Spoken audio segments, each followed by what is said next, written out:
Hello, and welcome to the No Effects podcast. I'm your host, Izlain, and I'm joined by my co-host, Kirkules. Hello, everyone. Some of you guys may have listened to my previous podcasting endeavor, which was roughly 6 months ago, give or take. I apologize that it's taken me so long to get back to this. We had some personal stuff that happened and blah, blah, blah. People went their separate ways, and I've been wanting to get back to it, but I just hadn't found the right person. And through weird string of events, we came to a point where I did end up finding a new co-host, and that is Kirkules. We met through a mutual random card player online, and we hit it off pretty well, and one thing led to another, and here we are. So I'm back, found a great partner to bounce ideas off of, and I hope you guys enjoy it. So some things that you can expect from us here is we intend on doing the same kind of schedule bi-weekly, get a couple episodes out a month in between my obvious once a week gameplay videos on the channel. This will still be hosted on Anchor, where you'll be able to find the audio-only versions. Here on YouTube, you'll be seeing our ugly mugs. I hope that it's going to be a good experience. We intend on talking about Magic in general, but through the lens and scope of CEDH players, which we weren't always, but have definitely become. So, I mean, we have a laundry list of ideas that we want to talk about, stuff we want to share. So we're just going to get into it. In future episodes, I already have some formatting ideas that we're going to try out, different segments and things like that. But for today's episode, I thought, being the first episode of this newly minted show with someone different that you guys have never seen before, me interact with at least. Well, maybe once. If you watched a recent gameplay video, you would have seen Kirk. Well, not seen, but heard. Either way, you'll be able to hear more from him shortly. So we did the same kind of thing on the first episode of my last podcast, where I thought it was pertinent for everybody that's listening to us to hear our history with Magic as a whole, but maybe a little more in depth than what I did in the past. Obviously, before I had 3 other co-hosts, so there was a lot more ground to cover. Episodes ended up being a lot longer as a result, and hopefully this will be a little more succinct. But it also turns out that we kind of have a similar history to some degree. So I think it's important for people to know who we are and where we come from, and the amount of history we have with the game, how that shaped some of our opinions, so that later on down the road, when you hear us talking about how we think this should be banned or that should be unbanned or I fucking hate this card, you'll kind of understand why. So basically, our main topic for today is going to be a deep dive into our Magic the Gathering histories, how we became CDH players, and a little bit of meta discussion as well. Not an entire rehash of that first episode from before, but if you listen to that, you will hear similar things from me.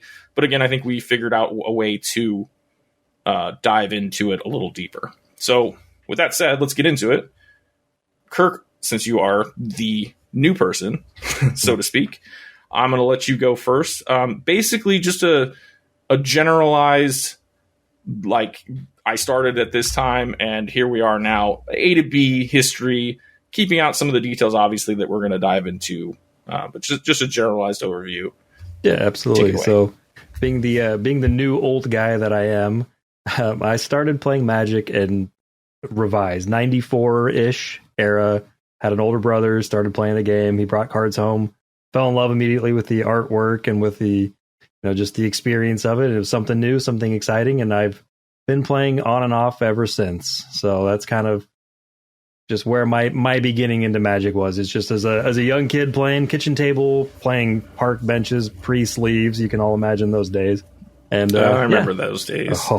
I still have some old revised dual lands that show the old wear and tear from being tapped on the hardwood. So yeah, the dark days of Magic, but it was fun. Yeah, that's where I started. How about yourself, Izlain? My foray into it only came because I collected comic books. And then at some point in the early 90s, somebody thought people collect baseball cards. Why not make cards based on comic book characters? And then there was a tons of sets and things and blah, blah, blah. And I was super into it for a while. kind of the way I imagine a kid would be now, or maybe, you know, within like the last 20 years with all the MCU and stuff. I would have been shitting myself with excitement back in the day if all this stuff existed. But at this point in my life, it's not exactly the same. Anyways, those notes aside, I was at a comic book store where I would go to buy comic books and then cards. And I was buying some cards, and I was looking through the random boxes of stuff that they had. And I came across this white and brown, shitty looking art, you know, pack of cards that said Magic the Gathering. Well, what's this? I thought. And I had already read some fantasy novels and stuff, I want to say at that point. So I kind of already was into the, you know, that side of nerddom, as it were.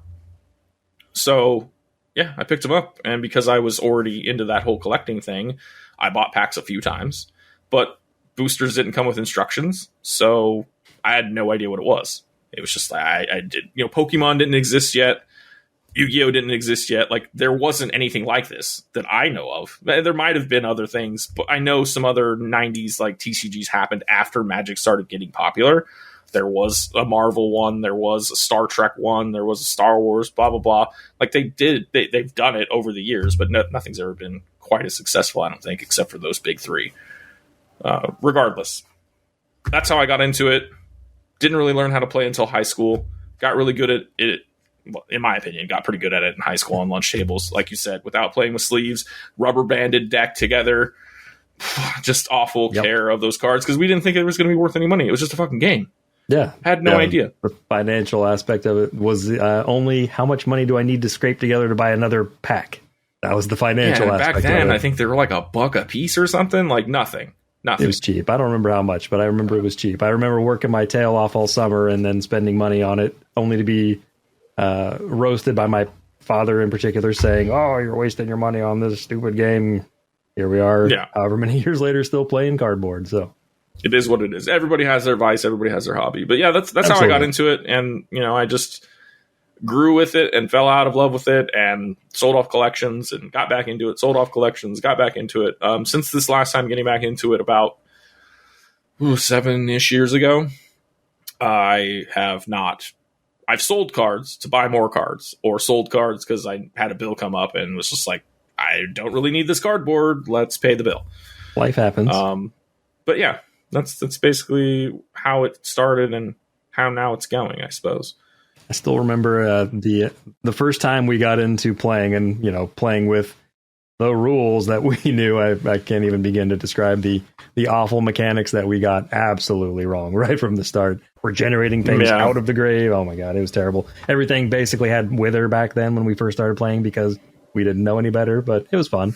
I just distinctly remember my brother opened a Shivan Dragon and a Sengir Vampire. So he became the Rakdos player in the group. I opened a Sarah Angel, and so I was the white player in the group, and nobody played blue. There was another guy that we played with occasionally that played green a lot, but for whatever reason, none of us, you know, gravitated toward blue. So I kind of picked up blue as the young kid in the group that wanted to do something. So I became the blue and white player of the group, and that's where my start started. That's where a lot of my philosophies and ideas got their roots in Magic. And sometimes I gravitate toward that. Sometimes I gravitate toward, I remember back when Type 1 was a thing, I went to a tournament in a small town and near where I lived and played sinkholes and all that lovely land destruction, which was kind of my first love. And yeah, I don't know. It was weird. It was fun back then. And then everybody got really unexcited to have lands killed. It was the weirdest shift in Magic. But anyway, that's another story for another episode, perhaps. I remember having a deck that I worked very hard for and very hard on by trading whatever I could, even unfavorable trades for cards that I needed. Shivan Dragon amongst those for sure. Because I was like, dragons were just so fucking cool. They were so strong. They had flying, like just so much of it was great. And then I realized that I think all the dragons at that point in time, except for maybe like, was Dragon Whelp around yet? Oh yeah. Or Dragon Egg that made like the little tiny ones. Okay, so there may have been a couple that had fire breathing or whatever that were cheap. But for the most part, dragons themselves were way top end of the mana value there. So I found that drakes being closely related to dragons were pretty cool. So I had an Is It Drake and Dragon deck, and so that kind of curved me out. And unless somebody could get a really big beater out to where I would have to basically wipe my board to kill it, it did work. It did work. And then I had, fireballs and lightning bolts in there to like spot remove and or kill you because I whittled you down far enough. It was awesome. I remember playing a lot of those 60 card formats. They were cool. But I don't think we followed anything like standard. I don't think standard really was there yet. Was that type 1 where it was just whatever's been printed? The type 1 was, like you could play like Moxes and Black Lotus and Time Vaults and everything like that. And then I think there was like a type 1.5. I don't know. It's fuzzy in the old memory anymore. But yeah, we played. I remember my first like deck that really surprised everybody in my group, and it was like the standard like control blue with some white flashy creatures. Like I had like Savannah Lions and Sarah Angels, but I also had like 4 control magics and counter spells when Ice Age came out, and just totally warped the way you play. And it was fun back then before, everything became more accessible, more knowledge was put in the game, more players jumped on, the internet became a big tool for sharing ideas. And I remember getting like Scryfall magazine and Inquest magazine and all these things. So it was great. It was a huge part of my childhood. I remember getting, wasn't there one like called Wizard too? Oh, probably. I think that was for comic books though, ironically. Either way, yeah, I remember Inquest. I remember the book that you could send in to get a mana crypt. Yeah. I didn't have one. I didn't ever get the book, but I remember hearing about it and like looking for the book and never finding it. But this is before, people would just go, oh, get it on Amazon. Actually, Amazon probably existed at the time. Maybe not nine. When did that book come out? 95, 96? I don't know. I got the little red dragon, and my brother got 2 mana crypts. So we all know who made the better choice there. But anyway. Yeah, but I also remember looking at Mana Crypt and thinking, this is bad. Like, okay, I don't have to pay for it, but it just gives me generic. Yeah, I could just play Soul Ring instead and not take damage, yeah. Right, yeah. So this is just bad, and now, like, how dumb was I? Yeah, right. Welcome to the team, If buddy. I would have known better, I would have bought 15 of those books. Got those coupons, or printed out copies of the coupons. Or something. Man. All right, so, we basically, ironically, without kind of knowing this about each other when we first started talking, we're almost the same age, off by like a year. And we both basically started playing right around the same time, which is crazy because I've talked to people that are like, late 90s or early 2000s, but it seems like the majority of other content creators and things, they're all in their 20s or maybe early 30s. So they're way off from where I started. So when I start talking about it, they're just like, yeah, okay, boomer. And it is what it is. But I kind of like the idea that we ended up kind of coming up through with it throughout the years a little bit different than other people just because of the sheer amount of time. I did take a really long break, though, from approximately 04 to 2016. So what is that? 12 years? Yep. So I didn't play it for a while. I did play some of those Duels of the Planeswalker video games, though, so I did get a little Magic in, but it wasn't like Arena, and it was definitely nothing like actually playing in person or even like how it is playing on Spell Table. Yeah, I remember taking breaks. I fortunately never sold my collection, so I unfortunately started after Unlimited was already kind of printed and gone. So I have revised Duels, etc., but I didn't ever get any of the Power 9 from back in the day other than a Time Twister. But luckily, when I went off to college, yeah, well, it was. I ended up selling it at some point, and that's a sad story, but it is what it is. At least I owned one at one point. That thing's worth a fucking fortune now. Oh, man, it kills me still. But, luckily, when I went off to college, I put all my cards in boxes in a tote, and they traveled with me. They sat in the closet for probably 6 years and didn't get dusted off, and then I just would run into friends that would play, or we'd get together with the old group and play occasionally. So I've taken little hiatuses, nothing quite like you've done, but little hiatuses here and there, and always come back to it. It's my one vice that's really stuck with me my whole life. So honestly, I think I would have continued on and not sold if it wasn't for 2 major factors. Factor number 1 was I went from being like nerdy I'm still nerdy, obviously, but like I went from being nerdy, not obviously wanting to interact with women, but like being shy and yada yada, like not having it all there to be able to do that kind of shit. So I went from sitting with the nerdy guys and playing Magic at the lunch tables to like sitting with my friends that played football and skated and were punks or whatever, and like were more chick adjacent, if that makes sense. So at that point I was like, here nerds, have my cards, and I'm gonna go over here and get a girlfriend. And I had a girlfriend, and life was good. But your priorities shift and change as you grow older. As an adult, I ended up meeting a girl that was kind of nerd adjacent. So she like would play video games once in a while, and then like I was telling some of my friends about Magic. I was like, I played in high school. It was a great game. I love playing it. I want to play it again, but I don't want to buy cards unless you guys want to play. And I had 2 close friends, and then one friend had 2 brothers, and then even the girlfriend I had at the time was willing to like give it a go. So bought cards. We kept up from, that was like probably like 01 to like 04. Kept up with it the whole time. We were buying cards. We were making decks. We were still playing like kitchen table rules and shit. Like we knew how to play, but we were just having fun playing multiplayer and stuff, where it was just like a 6-player EDH game, but it was like 60 card and 20 life, like just retarded stuff. But it was fun, and it was before we knew about EDH or anything else. So, but then basically all of those people moved away. I lost contact with anybody that had any interest in the game. So it just kind of was like, I gave my cards to one of my friends. I was like, yeah, you can just hold on to them. Like, I don't care.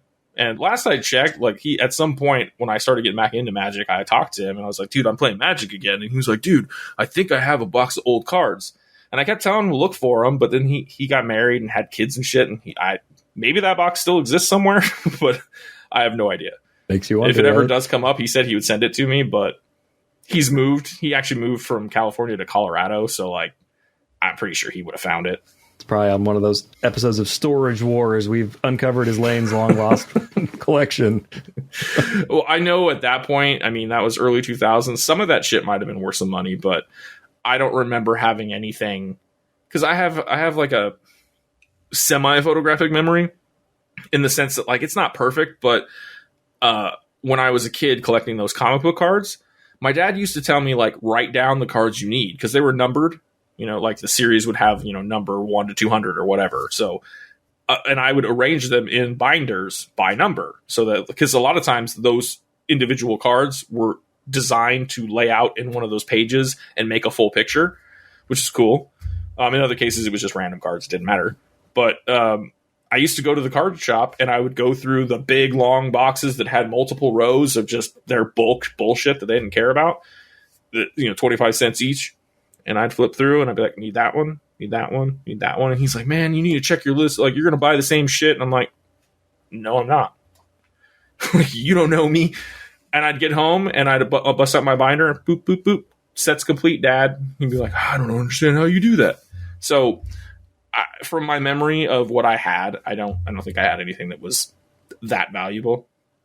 Fair. Maybe a couple cards that were, I know I had like Enlightened Tutor and Worldly Tutor and Demonic Tutor and shit. And at some point, those cards were worth a little bit, but now they're not, so it doesn't really matter. That's fair.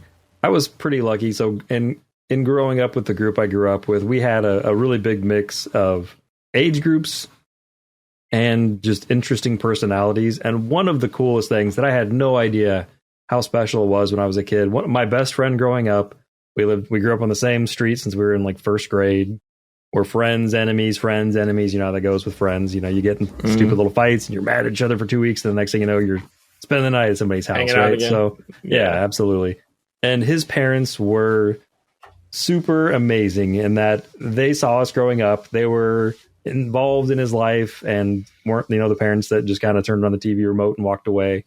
And when we were getting older, they knew we were a little rambunctious. So one of the things they did, they learned how to play Magic, and they would host a Friday night Magic before FNMs were a huge thing at their house. That's we cool. would get together and and they would play cards with us, and they were god awful players. God bless them. Love them to pieces, but I don't think I ever lost either of them.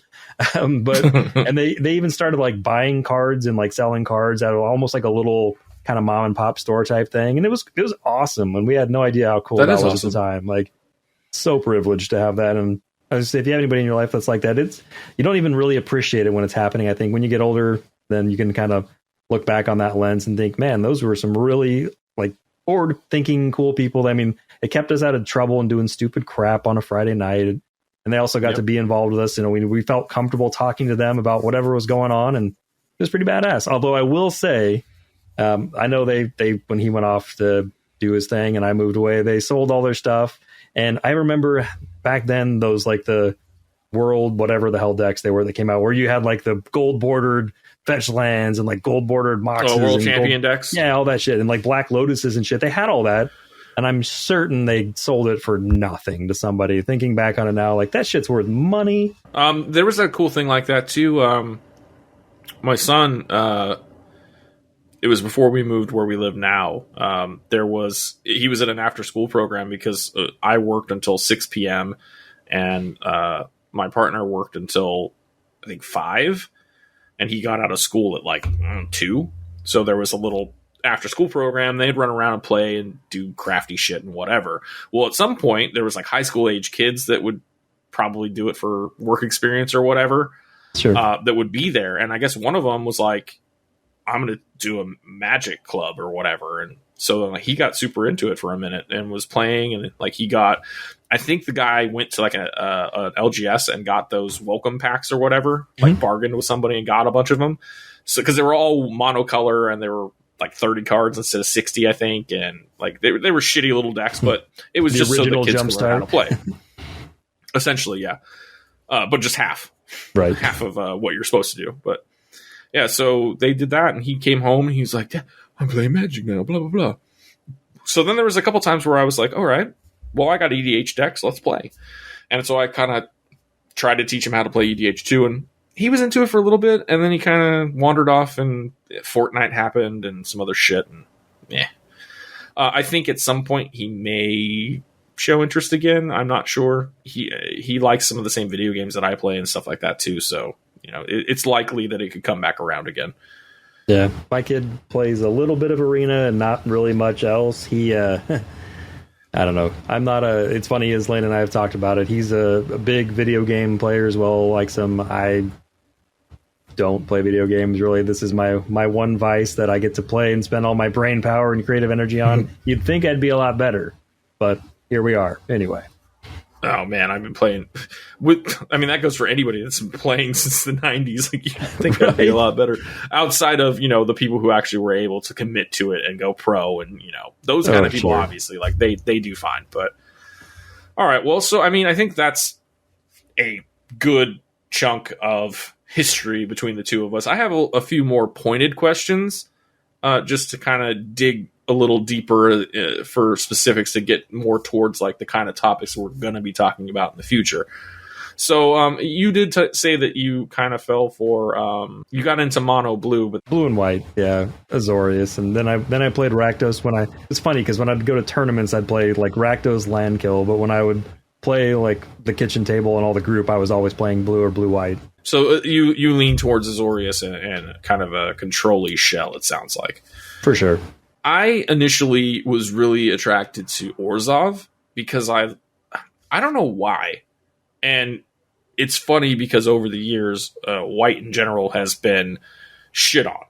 You know, it does some things really well, but basically everything that it can do well is either looked down upon or banned.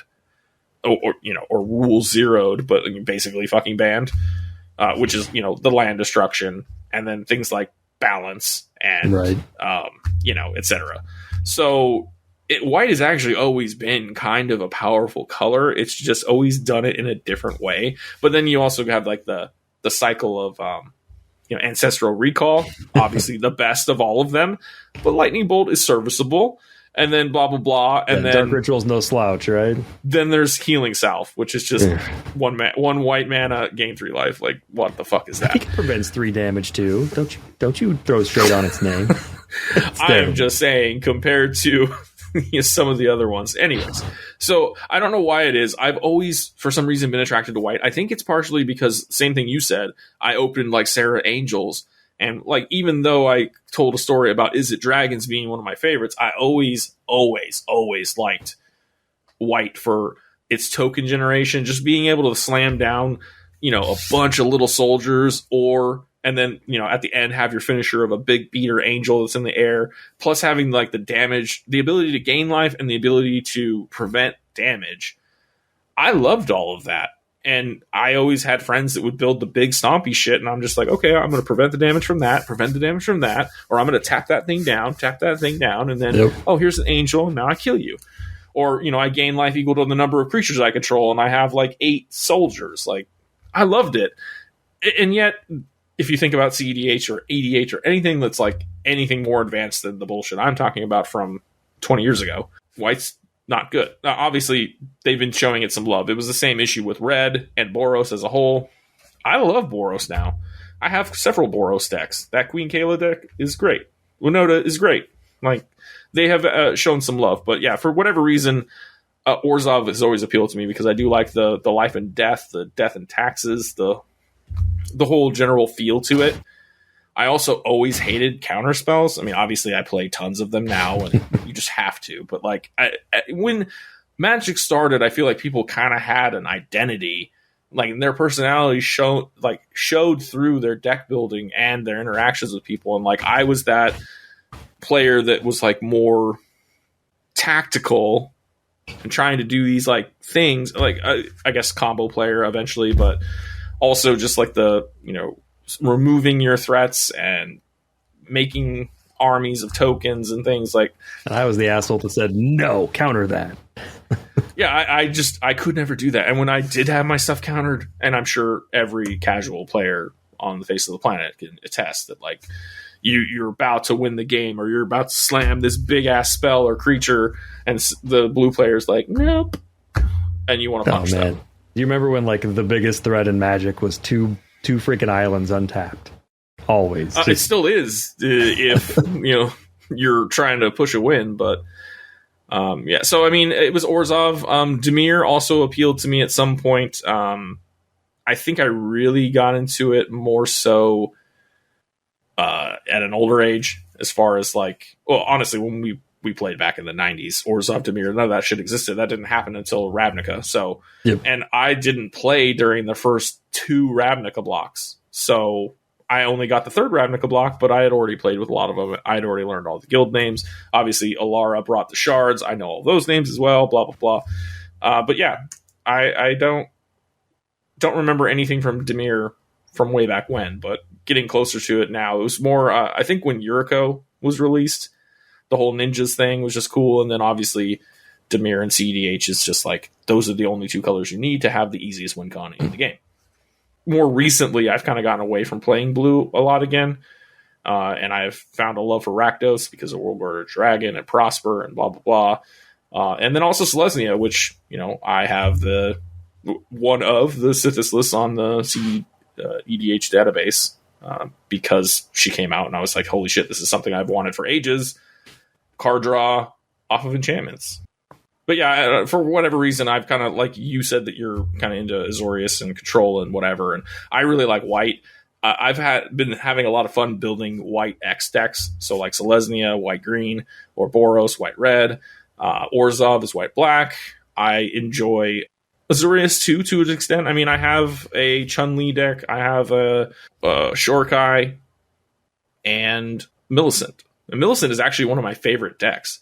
And it doesn't seem like the kind of thing that you'd want to play in CEDH. And CEDH snobs would definitely turn their nose up to it and say it's not good enough. But like, I've won games with it, and it's threatened games a lot, and it's fun to play. So I don't care. Can I just interject that I love that the gatekeepers of CEDH that will tell you this, that, or the other is not CEDHable. That's drives me bonkers. Play what you like, build what you like.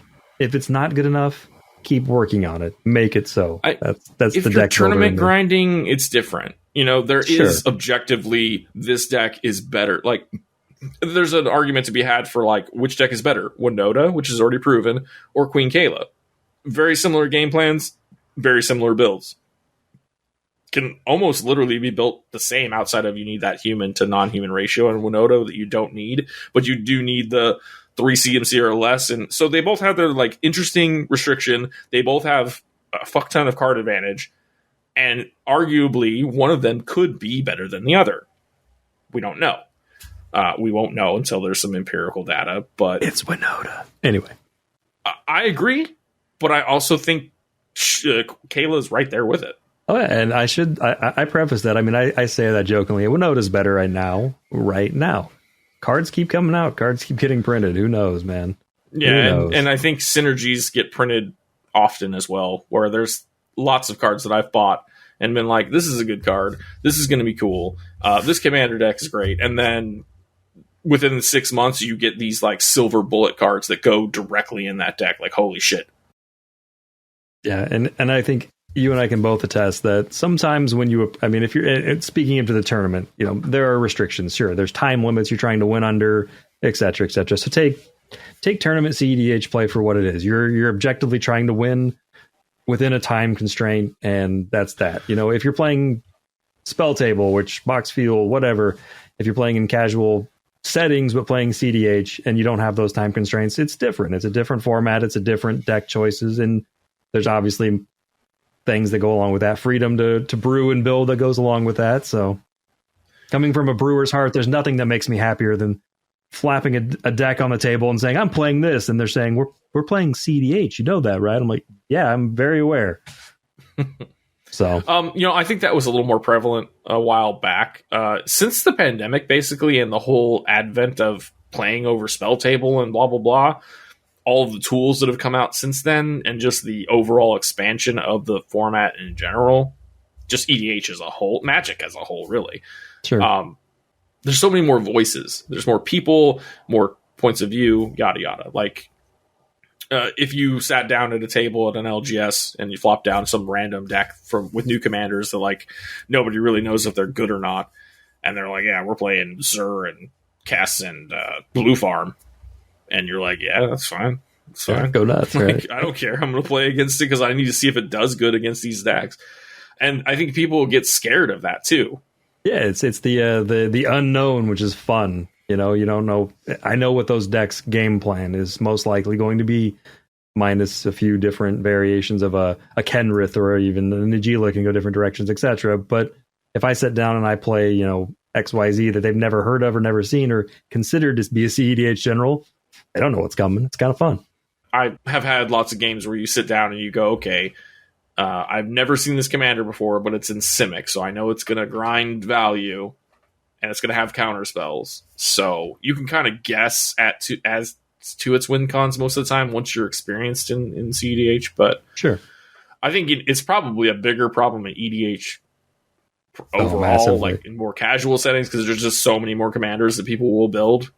Massively. To have ladies facing left and share tribal and whatever. Yep. So, question to you. You spoke about, we started around the same time. You've basically played the whole time and have never sold your collection, which I'm envious of. But when did you actually get into EDH or Commander, whichever you like to call it? So definitely, I still have that hard habit of breaking calling it EDH and calling it Commander because it was EDH when I started playing. I distinctly remember I have a play group where I live that we would get together on Wednesday nights, random, but it was a Wednesday that worked for everybody's schedule, and we would play same like you did. We played 60 card, 5-player games, et cetera, and then a buddy of mine went home to visit family. I think he lived in Minnesota in that area. Came back and said, "Hey, you guys, I learned this new format. We should try it." And we're like, "Okay, cool, whatever. We'll give it a shot." And it was, I believe, it was either the tail end of 2008 or early 2009, and that's when we started playing EDH in this group and have never stopped. I mean, 60 card Magic. Occasionally, I'll go. I mean, I played the occasional FNM, etc., but it's been EDH ever since. It is just, it took hold, the fun, the uniqueness of it, and it's never gone away. It's only gotten better since then. So yeah, 2009 is when I really committed to playing EDH more than anything else by a wide margin. How about yourself? When did you make the EDH or a Commander bug? Like we said, I did some multiplayer-ish stuff that we kind of made up on the fly. But yeah, as far as actually playing EDH, I didn't start that until it was already recognized by Wizards, and Commander products had already been out for several years. When I got introduced to my current partner, but when we first started dating, she had a roommate, and her roommate's husband played Magic. And when I ended up meeting him, I don't think it was the first time I met him, but within the first couple times I met up with him, it came up that we both had played Magic in the past, and he still had some cards laying around and whatever, and ended up having his brother-in-law like gave him a box of cards, and it had like almost all of the OG duels in it. And yeah, nice. That guy's an asshole. But anyway, regardless, so I got kind of introduced back into it, and that was right. It was like Kaladesh had just come out, basically. So it was like late 2016, and I went straight into Standard, bought cards from then to back to like Battle for Zendikar, I believe it was, and there was the whole Innistrad block in between. And I was doing the Standard thing even up until Aether Revolt released, because prior to that I had just been buying packs and singles and stuff, and then just to kind of rebuild my collection as it is, because at that point I had 0 cards. So I bought tons of sealed product just to kind of get back into it, then started buying singles as I did more research, and then one thing led to another, and while shopping for stuff, I stumbled across the Commander decks, and I was like, what is this? And then I read up on it, and was like, oh, this kind of reminds me of the shit we used to do back in the day, but we just had these whatever fucking bullshit made up rules, and they just did their own bullshit made up rules, but now we all accept those as good rules. So the first precon I bought was Daxos the Returned. It was the 2015 sets that had the experience counters. One of my friends got Marin, which obviously was way better. And the other guy got Mizzix, which was obviously way better. And the other guy got Azuri, which was obviously way better. Daxos was probably the worst one out of... the worst one was the worst out of the bunch, but Daxos was a close second or fourth place at that point. Yet, I rebuilt him as a CEDH, like stacks deck. Not too terrible, just because you have kind of a mana sink in the command zone, and you can make a bunch of beefy ass spirits, but you do have to have enchantments. So it was kind of weird, but that is kind of where my love for Enchantress stems. And then Sithis being created made it an actually viable, good commander to do the Enchantress thing with. So here we are. But yeah, basically, I think that happened. It was either late 2016 or early 2017 where I discovered those precons, and I approached the group and was like, hey, we've been having to sit here taking turns, because sometimes only like 3 of us would show up. So I'd be like, one odd man out, you play, whoever wins gets to keep going, the other guy, and you keep flip-flopping, and it was just a pain in the ass. And my decks in 60 card I don't think were very good. I mean, obviously my first EDH decks weren't any good either. My first CDH decks weren't any good either, but here we are. I'm doing the same thing with CPDH and learning how to fuck that up. So I approached the guys, I was like, hey, let's get these precons. And 2 of us got the precons. 3 of us got precons. The 4th guy, he still had a collection, kind of probably like you did. Maybe not as much at that point, but like he had a lot of cards. So he's like, oh yeah, I'll throw something together. So he brings basically a close to CDH version of Azami to the table, and we're playing fucking precons. So I've experienced the pub stomp from the opposite end, and it was not great. But so from there, I mean, we kind of turned to the arms race, and I think that's a seg into the next bit is when we started playing CDH. And for me, it was a very wham bam, thank you, ma'am. I went from the fall into winter of 2016 was Standard. By winter 2017, I was into EDH. And I'd say by the end of 2017, like not even like middle 2017, we had already arms raced ourselves to the point where we were basically playing CDH decks, but only with cards we owned. So at that point in time, like I didn't own any duels, I didn't own mana crypts and shit, but I did have like every other kind of rock you could get for affordable. Mana vaults were only like 20 something bucks. Demonic Tutors and Enlightened Tutors were still only like $20. So I nickeled and dimed it. I'd spend $200-$300 at a time getting singles, and just eventually put together some decks that actually had some stuff. And then when we went to go to actual, like, we're playing decks that we know are CEDH viable, because Tapped Out total so, which is showing some age as well. But yeah, I mean, I remember we found a tier list somewhere on Tapped Out, and we followed that religiously, and we were all like, the guys already were playing decks that were considered tier 1 or tier 2.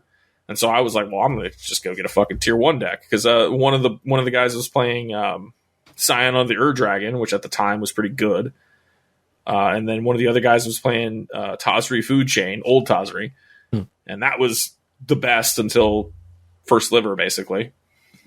And then there was the Azami player that was like, I'm going to stick with Azami. But he had some fucked up lines and so many counter spells. Like, it was like, that guy was probably running like 35 counter spells. It was ridiculous. He always had a counter spell and always had mana up because, oh, here's my Enter the Infinite, I win, because Labman's already on the field prior to Thassa's Oracle, obviously.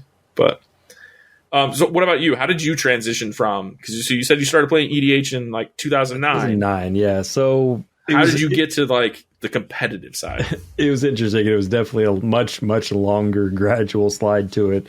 I would say our group probably devolved into the opposite direction. So my very first EDH deck I ever built, or commander deck for the new people, was the old Niv Mizzet. I can't even remember what the heck its actual title is. The taps the Firemind. Yeah, Niv Mizzet the Firemind, right? He was the best one until Perrin. Yeah. So that was, is that the right one? The 4 mana, it's the 4/4, you tap it to draw a card and deal damage. Whenever you draw, you deal damage. So there was Draco Genius. Draco Genius is the bad one. That's like the opposite. I don't recall exactly the wording, but Draco Genius was the first one, I believe. Maybe it was the second one. I'm not sure which order they came out. Okay, so we're showing our lack of research here, but whatever the case, I know Niv Mizzet the Firemind is the one that you were playing because he was the good one, and I had a friend that played that deck too. And it was the best one until Perun came out, because Perun just kind of does everything you want. I had a friend that CMC had the sucks, but full art, beautiful one. I was so jealous, but yeah, that's the one. So like for me, like that was my first deck, and I had like Curiosity in there, and I was doing some pretty busted crap for a casual group of guys getting together playing cards, right? And everybody would get salty because I would pull off wins, right? I mean, it wasn't every game. I didn't combo off every game or anything like that. But it got to the point where I almost felt like I needed to sandbag a win if I had it, not because I was afraid of someone interacting, but because I was afraid of ruining the game for everybody else. And that's where it was like, we had a lot of that too. Oh God, It was awful. It was that. I mean, it wasn't gatekeeping because they didn't really stop me from doing it. It was just the saltiness of it all. And so just hating fucking playing against that deck and just being like, you win the same way every time. Yeah, I don't want to pull out my fun deck that I'm having a blast playing to have everybody groan. It was just not.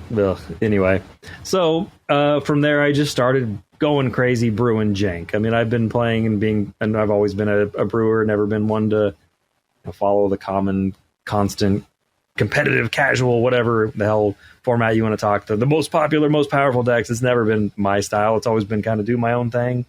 So I started just brewing crazy, janky, weird stuff that I found funny and interesting and good enough.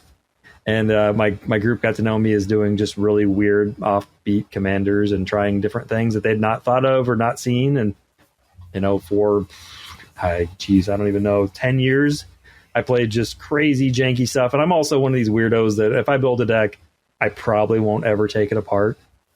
I'll have it somewhere boxed up. I might strip it of a couple pieces here and there to build another deck, but the core 90 cards or 85 cards are still in a box somewhere, and I still have approximately 70 EDH casual decks sitting aside gathering dust. Mostly played casual.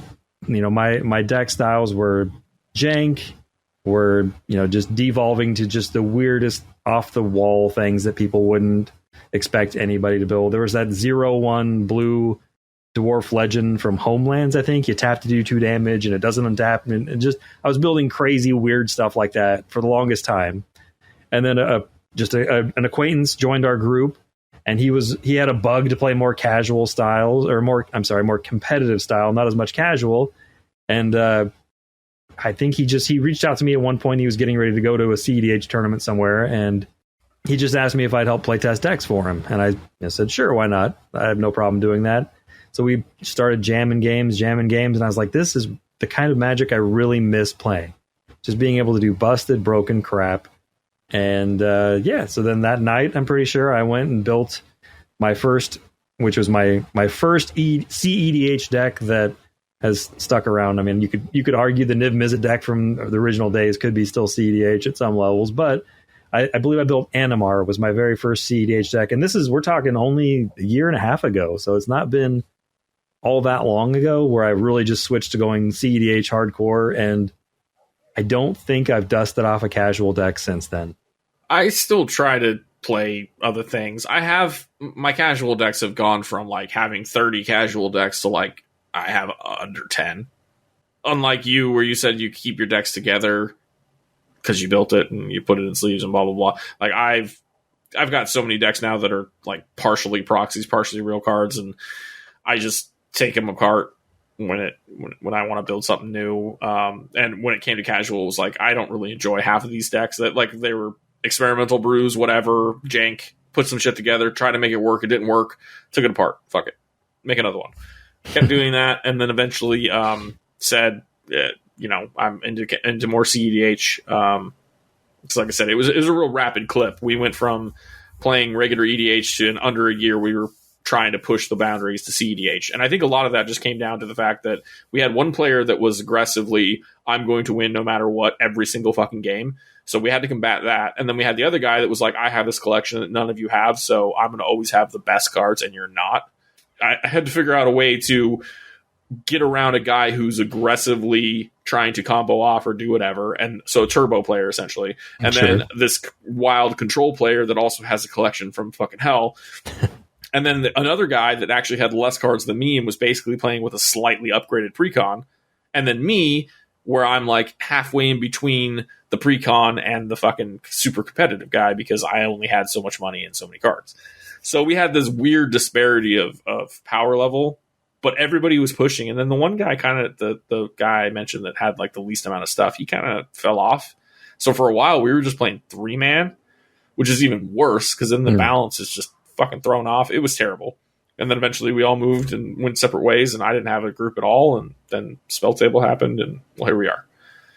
The one thing I can say for my play experience, even though those years and years where I was building just bizarre, jank, fun, strange decks, my play style is always leaned toward the competitive. I'm not going to sandbag a win if I have it anymore. I'm never going to do that. I hated doing it for that brief time, which is why I changed my deck building philosophy at that point, just to be able to play the way I always wanted to play, which was I'm going to try and play to the best of my ability, no matter what the heck I'm playing, no matter what anybody else is doing or whatever. I'm going to attempt to play my deck to try and accomplish defeating everyone else. That's just always been my play style. So it's always the build super casual for a long time, but still try and play as competitively as I could. I think that's an important distinction too, is that a lot of people just automatically think that if you play CDH, you're a pub stomping asshole and blah, blah, blah. There's a lot of stigma. It's lessened now, but it used to be kind of a big stigma. And it was perpetuated by bigger shows like the Command Zone and things where they just kind of always throw shade towards the competitive side of things. Oh, this is a CDH card. Yeah, we're not going to play listening to some of those stigma, quote unquote, descriptions of CDH were just laughably bad. And they weren't even close to what CDH is even like. Yeah. I've found that the CDH community is, despite the fringes of it, the majority of people are kind-hearted, nice. They do charity streams. They're participating in that kind of thing. A lot of them, are doing things to try and broaden the community, to inform the community. There's the CDH guide that Ken Bauman and some other people have done. There's the CPDH guide that's run by Clay and Ryan and a few other people. There's people out there. Even there's a couple other shows that I've watched, where they do live streams and they have people that are newer to CDH come on and kind of learn and have more open dialogue instead of it's not so cutthroat and whatever. We're all here still to have fun, and who says winning isn't fun? Winning is fucking amazing. When you get to pull off some bullshit and win with it, it's amazing. And anybody who's playing a game that's designed to have winners and losers shouldn't be upset about losing and should celebrate people winning instead of being you won because you countered my spell. That's the only reason. So? Yeah. And I remember being that person being the only reason you won is because you fucking did this thing. And yeah, like that doesn't solve anything. And there is, I feel, a lot more salt and that kind of behavior in the casual side of things. And that's not pointing fingers, not trying to start discourse. Just I've experienced a lot more saltiness playing with casuals, especially at randoms at LGSs and stuff, than I have anywhere else. For As soon as I started playing CEDH outside of that initial play group of guys who were kind of toxic, everybody I've met since then, I mean, people that are on my channel all the time, I've been talking to most of them for years, and we've been playing together virtually online for years. And you get to know people and their interests and their causes and their other things. You know, we end up talking shit about football and whatever. You know, like, it's cool, and the community's been very welcoming for the most part. So if you're interested in a more higher power, but then also, you know, less bullshit, like, CDH is the way to go. Just find some people that are like-minded and you'll have a good time. Yeah, the biggest thing I've noticed about CEDH is not even just the lack of salt, because you still run into the salty player and whatever. That sometimes people just have bad days. I'll give them a pass, whatever. But I struggle with this deck's a 6, this deck's an 8. What the hell does that mean to anybody? It's so different to everything. It's so impossible to actually come up with any kind of a system that's legitimate or that's measurable and repeatable, et cetera, et cetera. So I just like CDH. It's just no breaks. Do your thing. If you win, great. If you don't win, great. As long as you had fun. The big thing I've noticed with CEDH players and kind of the mindset is kind of the format. You want to learn to play the game better. I guess that's a big piece of it. You know, there's a lot of people that will play casually and they'll have fun and they'll play forever and they'll never, advance their game skills past the point where they were at, 5 months after they started the game.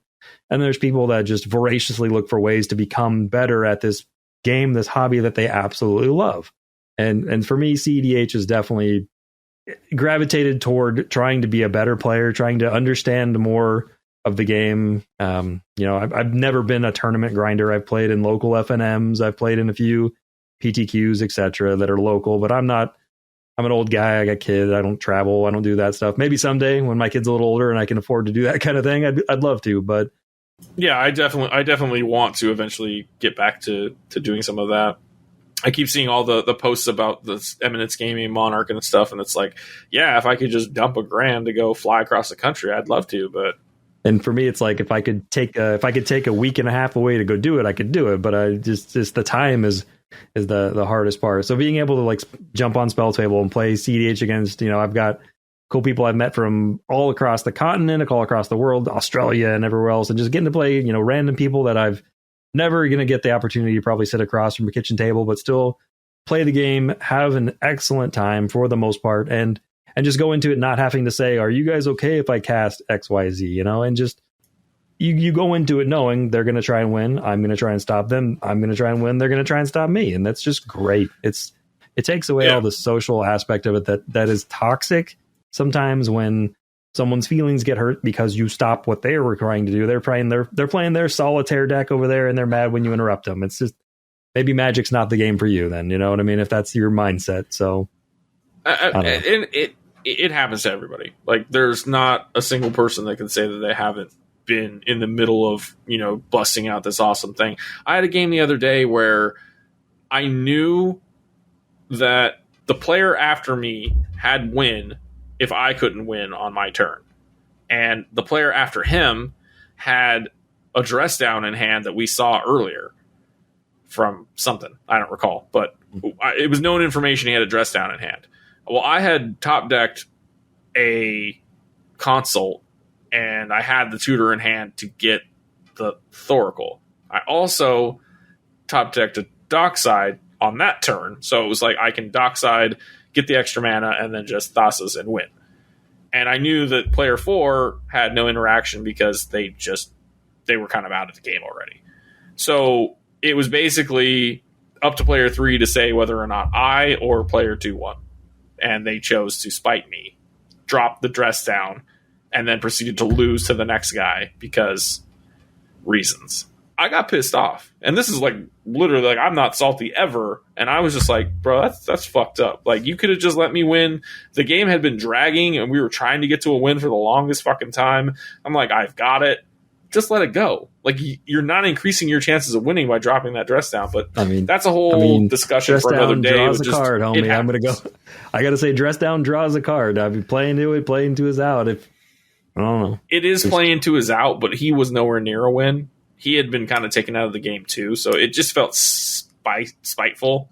I could also argue, so you have consult in hand. You know the next player has a win on their turn. You know the player after them can stop you with known information. So I could argue that it was up to you to not go off, consult for an answer to the guy after you, and then hope to go for it at a later turn. But honestly, whatever. Either or. Well, I went into it with the thought process that I had was that, like, if I'm him, I'm not going to bother with the dress down because I know that doesn't stop the other guy. It only stops me, and he had nothing for the other guy. So it was like, you're just king making. But again, semantics. Player A's point of view is different than player C's point of view, and player B's got some other opinion, and player D just didn't give a fuck. I'm on the play the dress down team, just so we're all clear. I'm not on that. I wasn't on the game. I don't even know which game you're referring to, but I'm playing that dress down. No, for sure. I should have had protection, but it was like, it kind of, the mood of the table was like, let's move on to the next game. So I'm like, I'm going to finish this here. And then it felt like, oh, the guy literally just was like, fuck you. You don't get to win. He gets to win instead. And he literally said something about king making as he was doing it. Whatever the case, we all get salty. Sure. And we've all been there. Like, you can't not get salty sometimes. But absolutely, that is the benefit of CEDH, is that the rule zero conversation there doesn't really happen, because it's basically, I'm going to do whatever the fuck I want to win. Yeah. And you're going to do whatever you want. We're going to try and stop each other. We're going to try and get there however we can. So land destruction, stacks, all that shit, even though land destruction really still isn't played, but it's fair game. You can play whatever you want. And people hate going up against stacks. They hate going up against Adnos decks. They hate this. They hate that. But it's accepted that those are all viable strategies and that we're going to do the thing. The only thing where you get the gatekeepy stuff is mostly with the, experimental brews that you and I seem to love, where I'm like, oh, I'm going to make a Millicent deck. It's Azorius Nagila. Yeah.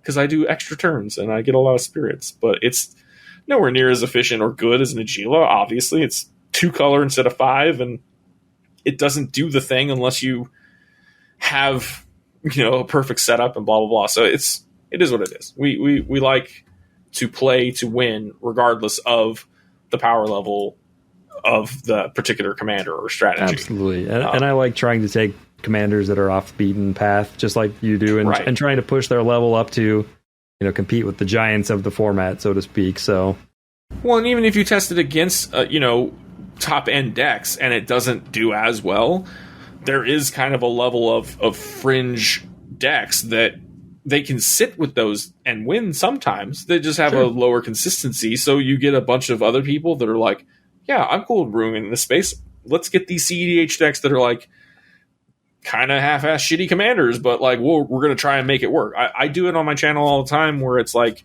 let's go from this new set that's coming out. We all pick a commander and we build it as competitively as possible. And some of them fail. Some of them do really well. Like, some have surprised me where I was like, damn, like that ended up being a really good deck. And it wasn't me that built it. It was the other guy. There is also something to be said for like we talked about before, brewing your own deck.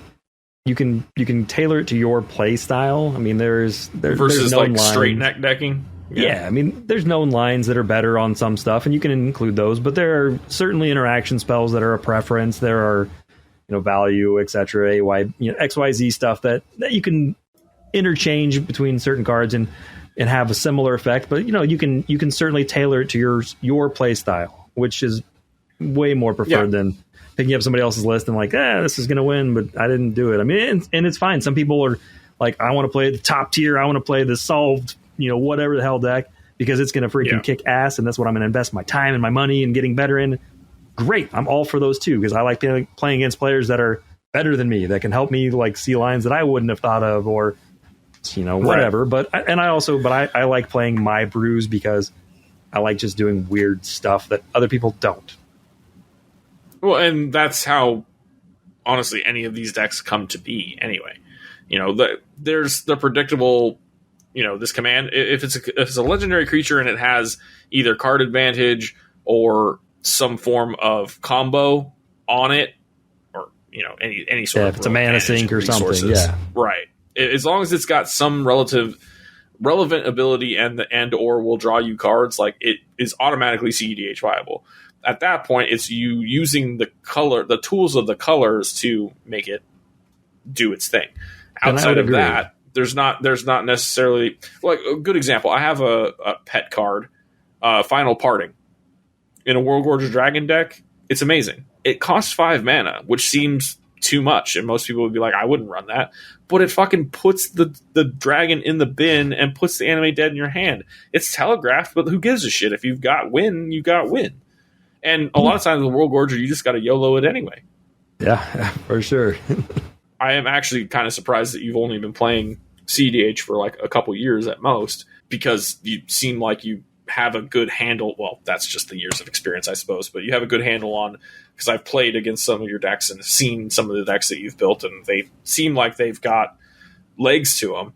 And that's always kind of been what I've wanted to do as well. Like I would recommend a brand new player, if you don't have 30 years of building Magic decks behind you, like old guys like us. If you just started out, picking a database deck is probably your best bet, because they're just categorically okay. If nothing else, they will sit at a table with other good decks, right? Yeah, for sure. But if you do have that brewer's bug, or have the inclination, or honestly have the time to devote to it, utilizing Scryfall and other tools like that. EDH Rec is what I did when I was a casual, but it's not great for CEDH. But Scryfall and stuff like that, you can find all kinds of cards, and there's like 30,000 Magic cards out there or something like that. It's ridiculous. So there's always something you never thought of, and there's a lot of trash too that you're never going to look at, but until you try to play Pauper, and then you're like, oh, that trash is actually treasure. But and that's kind of where I'm at right now in my transition of things. Is not so much that I'm leaving CEDH behind. That won't happen, because I enjoy it way too much.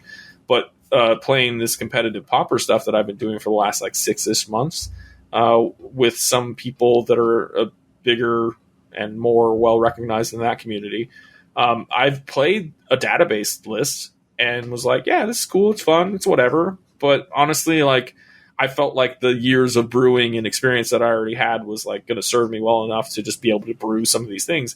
And I've brewed like 6 decks, and I've played them against these guys, and I have not gotten a single win. So there's still something there that hasn't clicked yet, if that makes sense. Because I think once you get into, you kind of understand the meta and the format as it stands, depending on which you're talking about. Casual obviously doesn't really have a meta, so to speak, because it's just there's so many fucking cards and commanders and things. But CEDH has a meta.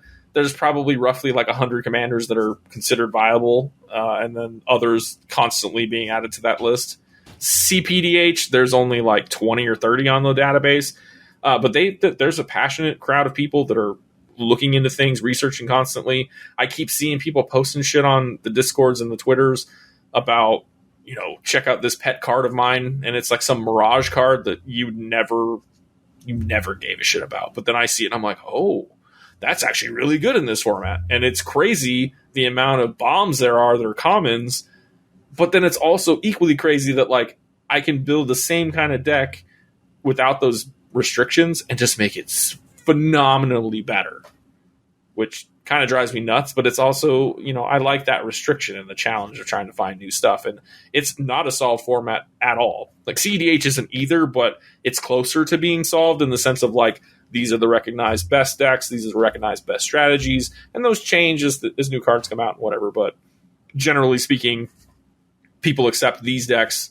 Anything that's outside of that is experimental or whatever, jank, etc. You're a scrub if you play it. Oh, wait a minute, that's me.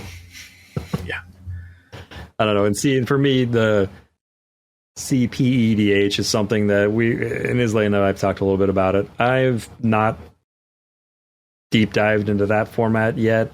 We have our philosophical reasons for certain aspects of it, but and it's not to say I won't. I'm sure at some point either he'll talk me into it, or I'll just wake up with a cold sweat and an idea and think I need to put this together. But yeah, I mean, CEDH is kind of the brewing space that I like the best, just because, like you said, there's a solved formula for a lot of decks, but there's a lot of underexplored cards, formulas, oh, for sure, commanders. And it's not like Wizards is stopping printing product, as we all are aware.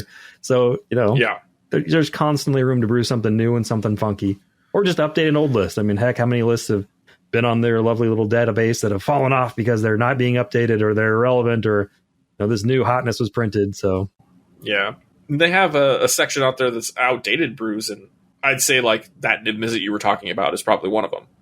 It's not on that list. I know it's not, but it could have been at some point. I know at some point, like Azami, I want to say, had a list on there. I don't think she does anymore. There's, Zur still has a deck list there, but when's the last time you saw anybody play Zur? That was my first CEDH deck. I loved it. It wasn't really CEDH when I first built it, but eventually I built it to a point where it was, and I owned every card in it, and I was very proud. I took it apart, and I actually spent the money on a Judge promo before they reprinted the Judge promo in like Commander Legends, I think it was, or whatever, or one of the double mass. I don't remember when they reprinted it, but it was a Judge promo. I spent like $40 on it. It was worth almost $100, and then they reprinted it. It came down, blah blah blah. But yeah, like a lot of the boogeymen are just not there anymore. Like I could bust out Zur, I could put it right back together the way it was, bust it out tomorrow, and it would still work. Sure. It's just considered kind of slow in comparison to other decks, because, and I know it is, because when I used to play it, it was like you gotta get. It was almost impossible to get a turn 1 Zur without like a God Hand. So you were always casting him turn 2, where a lot of people are already casting their commander first on turn 1, or they've ramped out to where they're about to cast it on turn 2, but it costs more than Zur does.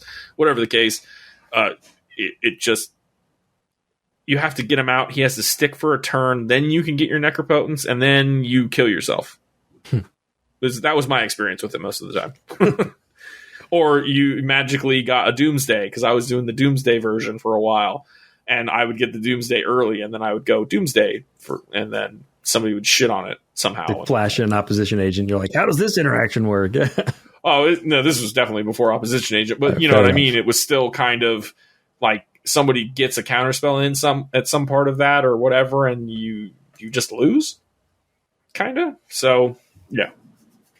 I built a casual Zur deck forever ago, and it was my least favorite deck to play because it's impossible to build it super casual without it being a little busted. It felt like at the time, so I had to really, really power it down, and then I just got really sick of shuffling every time I turned it sideways. So. Which that leads me to another question to kind of maybe start rounding this conversation out. I already know the answer to this because we've already discussed it, but just for the audience here, sure. Was there a point in time where you were anti-proxy? Yeah, I was. Before I really got heavily involved in CEDH, building, brewing, playing, part of it was, it felt wrong. I felt like I was, doing something, disingenuous to Magic by proxying a card. It's illegal. Yeah, I would take a basic land and Sharpie on the back of it, something if I wanted to try it out. But it never left my basement, and it never even saw the light of day in a group of friends I was shuffling cards up against. It would into the trash can. It would go after I was done testing it, and I'd move on with life. But yeah, it was, and part of that was because I had the collection I had. I could build whatever I wanted, and because the play group I was playing I wasn't using my dual lands in EDH decks. I was barely using fetch lands, if any, and a lot of those were Terramorphic Expanse and Evolving Wilds because I wanted to power it down. I remember being vehemently against running off-color fetches. My old Zur deck that was nearing CEDH only ran Marsh Flats, Flooded Strand, and Polluted Delta. Yeah, there you go. Yeah, I owned a real one of each of those. They were the only fetches I owned, and they were the only ones I put in the deck, and I was like, no, I'm not going to do that. And my friends were like, bro, it's in the rules. It's fine. You can do it. And I'm like, I don't care. It's not in the color identity. I'm not going to do it. Like, why? I don't know. But, obviously I got over that. But it was just such a dumb thing. Yeah, the weird restrictions you can put on yourself. It's always fun and challenging and strange. And it's playgroup specific for some people. It's just mindset specific. But yeah, that was it for proxies. Like I had friends that would proxy cards, and I wouldn't look down on them. I would certainly play games with them. I did not care. It wasn't about me saying you don't do this. It was about me saying I'm not going to do this. for whatever reason. Right. I mean, and it was because I wasn't playing at anything competitive at this time. I was just playing casual EDH, casual Commander. And so I felt like I was creative enough to play whatever I wanted. I didn't need, any fetch lands. I didn't need dual lands. I didn't need Mox anything in any deck because we weren't playing at the power level where I needed to answer a turn 1, 2, 3 things often. So we could kind of go at our own pace and build slower. I mean, Soul Ring was still around, but I don't know. So I was kind of anti-proxy for the longest time. And then when I started playing CEDH, I think the first 3 decks I built and just paper, all real cards. And it was fine. It was fun. I wanted to build more. I kept brewing and I wanted to just build more decks. Yeah. I think that was the issue for me too, is it started for me with casual. It was like, okay, I own these cards, so I built this deck, and then I was like, okay, I want to build another deck. Well, shit, now I need another Rhystic Study. Now I need another Cyclonic Rift. Now I need another blah, blah, blah. And then at the time, like, they weren't too terrible. I used to be able to buy, $100, $150 worth of cards to put together a 100-card singleton deck. And then, whatever I owned from that, if I decided I didn't like the deck, I'd build a different deck and use pieces from it. And, the collection just expanded from there. But it was really annoying to have to buy a new copy of every freaking staple every time I build a deck. And so then at some point it was just like, well, which deck do I put this one in? Because it's the only copy I own of this powerful thing that I want in all of my decks, but I can't. So, and to be fair, like, I probably should have started proxying a lot sooner because everybody in my play group had way more cards that were older, more expensive, better in general, and I was always playing at a huge disadvantage.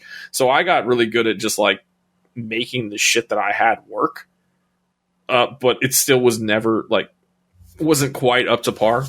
And I think really for me, what changed everything was the moving away from the in real life play group and having the whole experience of being able to play online with people from wherever. I've played with, like you said, people all across the country and across the world. Mm-hmm.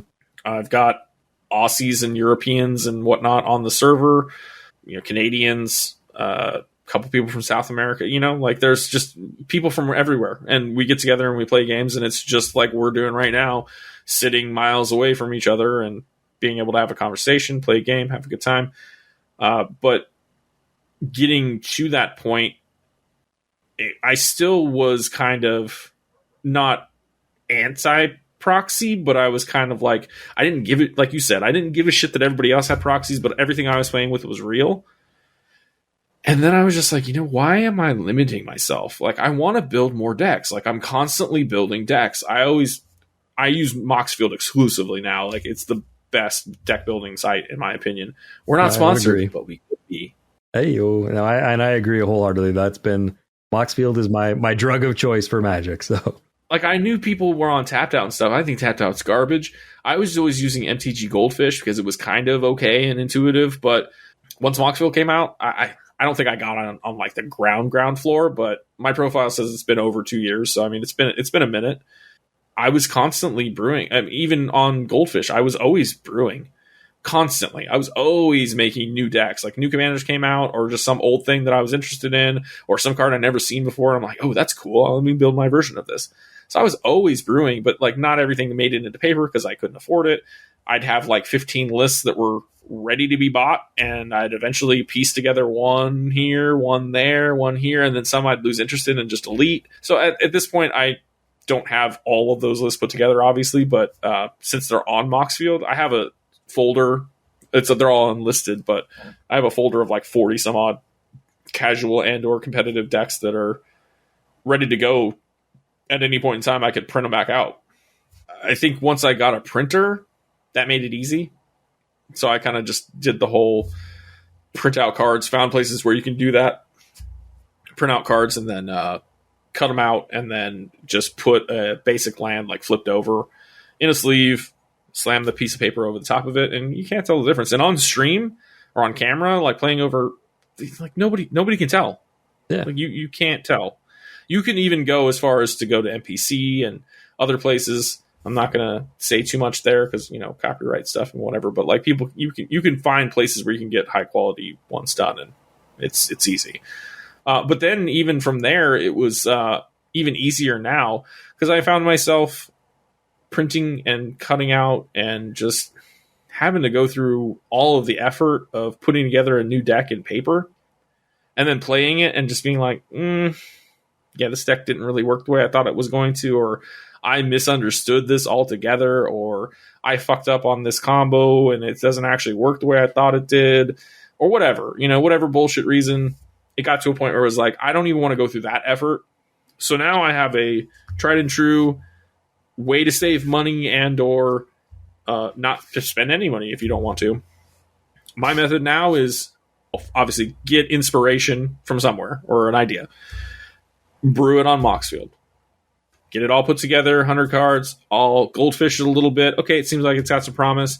I'll play it against the play group, and you can do a combination of, which we may end up doing an episode on to kind of give more insight on how to do this. But you have to get OBS. You point that at a browser window of Moxfield on playtest, and then you can do various other layers of things to stream and or play with other people. But yeah, and then you just get it into spell table and people see your playtest screen, and that's that. You can literally play the game just like you play the game in paper, but without spending a fucking dime. And you can actually test stuff without actually wasting your money or your time. And to me, that's just smart. Because why, you don't go and buy a car without test driving it first, right? Like, so why would you buy a $3,000 deck without testing it? And gold fishing has existed for ages. So like people have done that. That's a thing. But there's nothing that compares to actually playing a game with, a full pot of people.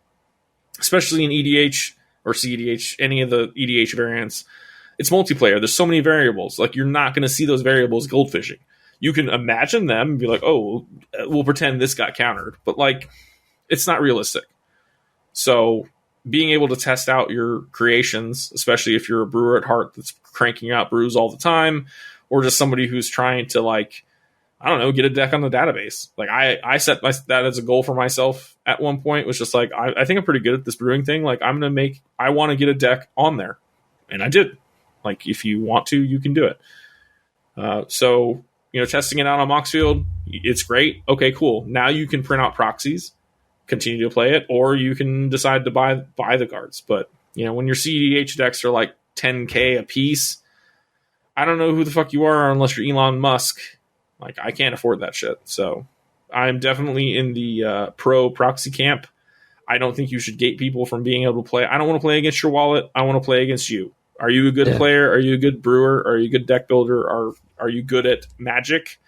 I want to play against you. I don't care if you're poor and can't afford a fucking $3,000 time twister, Right. And the thing for me, too, we talked briefly about pub stomping.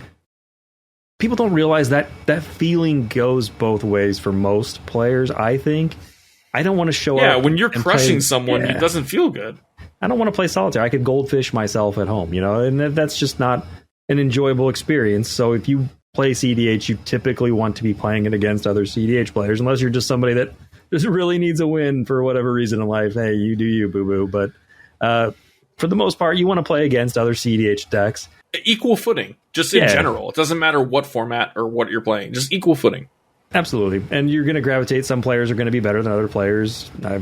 Definitely. Player skill definitely weighs into it. Yeah, massively. Mulligan choices matter. Everything matters when you're playing a game that there is, like you said, designed to be a winner and a loser. But if you play it enough, you will get better. You will hopefully learn something and just better yourself as a player. Your skill level and your deck building ability both have a huge impact on whether or not you're going to win a game. But so does the pod composition, turn order, your mulligans. Did you get a pregame? Did you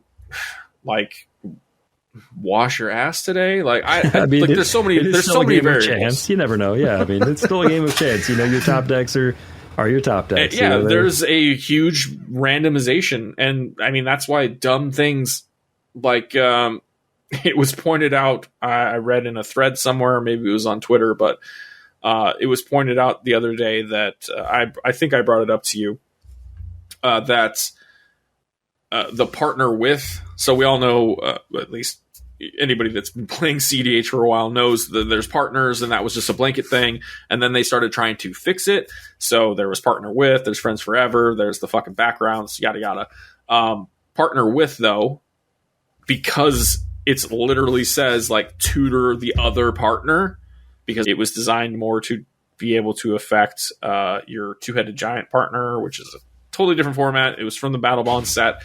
If you don't know what that is, look it up. It was pretty cool. But it's a kind of a hidden thing because it wasn't designed for Commander. When both of those pieces are in the command zone, they still have the text that says search for the other thing. Well, you're going to fail to find, but it's a free shuffle.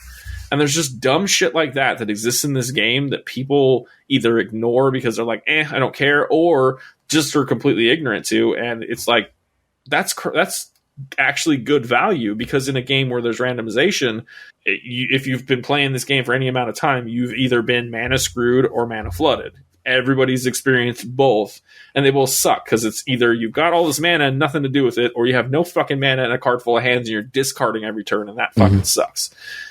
So sometimes you get into that thing where you're like drawing the opposite of what you need, and getting that free shuffle, pretty good. And even getting that free shuffle off of a fetch land is pretty good. Fetch lands, the reason people, especially with, like I said earlier, being dumb about the off-color ones, the reason you run so many of them is because they are shuffle effects, and sometimes that helps. I don't know percentages. Like, I'm not a statistician. Oh my god, I can't say that. Statistician.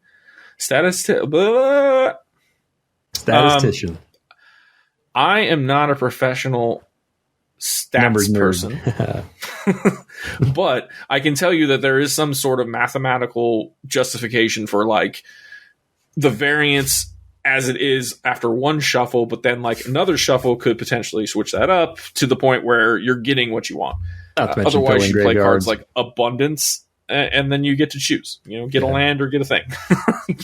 But that's one of the only cards in the whole game that does something like that for you. So there are other weird little interactions you pick up, like you learn when you cast an intuition that it has a target, and you might want to not target a green player that might have a Veil of Summer in hand when you try and play it, stuff like that. And obviously these are cards that didn't exist when those cards got printed, so that was never a consideration.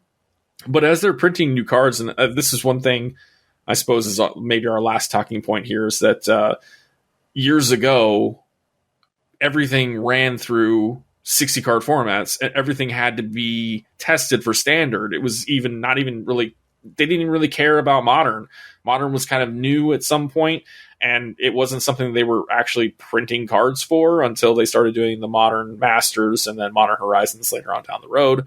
And EDH itself wasn't a consideration at all, because I'm sure at some point they heard about it, but it wasn't until like it started gaining some speed that they were like, okay, we're going to put out this Commander Precon thing and blah blah blah, and they recognized it as a format. And they're not like actually together with the RC, but like they respect the RC and blah blah blah. So at some point there was consideration for everything that came before, to a certain extent, because of rotations. So before that didn't matter beyond a certain time limit, and now they print stuff in standard with EDH in mind, and then they print a ton of other supplemental products that are specifically for that. But then we had discourse like just recently happened where Legacy is broken now because of initiative cards that were printed for Commander Legends 2, because they didn't play test it for Legacy, but like, who the fuck plays Legacy?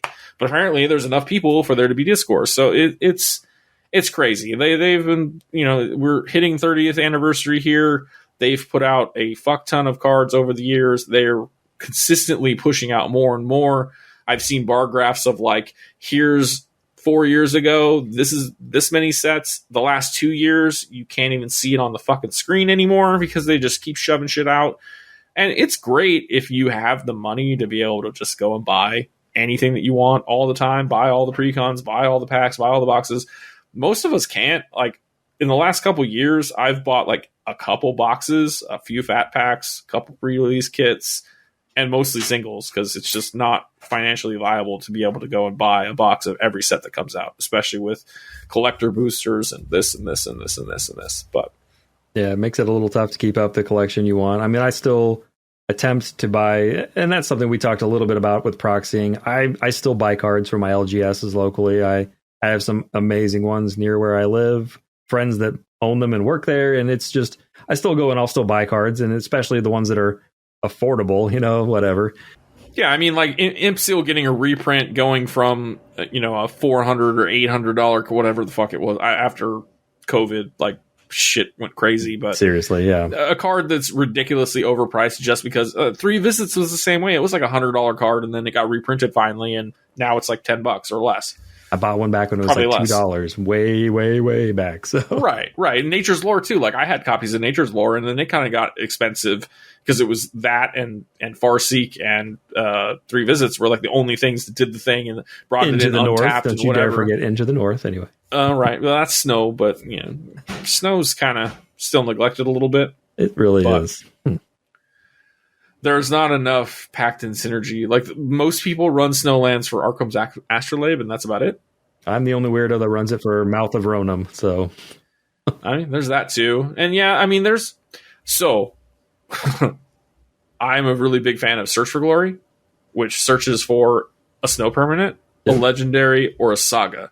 And in the decks that I'm running that, I do have the snow basics for that reason, because like if nothing else, it's a tutor for a land. Yeah, and otherwise it's going to get some legendary great creature, or it can just go get you Urza Saga that will get you a mana rock. So it's a win-win most of the time. And it's 3 mana, which kind of sucks, but hey, you got to do what you got to do in White X decks. Outside of that, you see the snow-covered island and the snow-covered swamp in the consultation decks, and that's about it.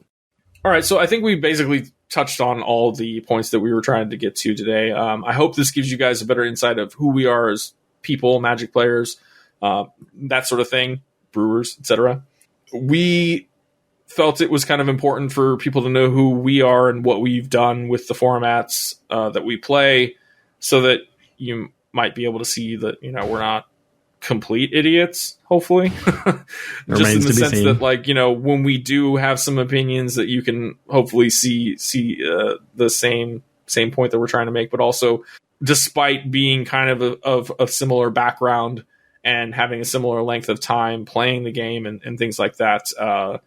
Obviously, like I've played CDH longer than you, but you played overall EDH longer than me, and you played more solidly than I did, but at the end of the day, we kind of have a similar level of experience. So there are going to be a lot of points that we're going to agree on, but I think over time we'll be able to find some stuff where we don't agree, which I think will help, keep the conversations balanced. And eventually I do want to bring on some guests as well. There's a couple people I already have in mind to bring on to do kind of an interview style podcast.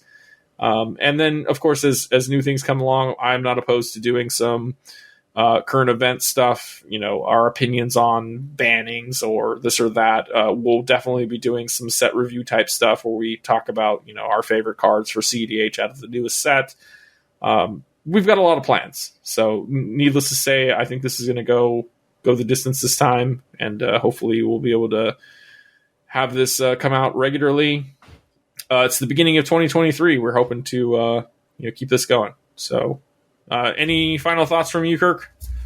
Just looking forward to getting into these and sharing our thoughts and hearing feedback from anyone that wants to share it. So here we are. Let's go.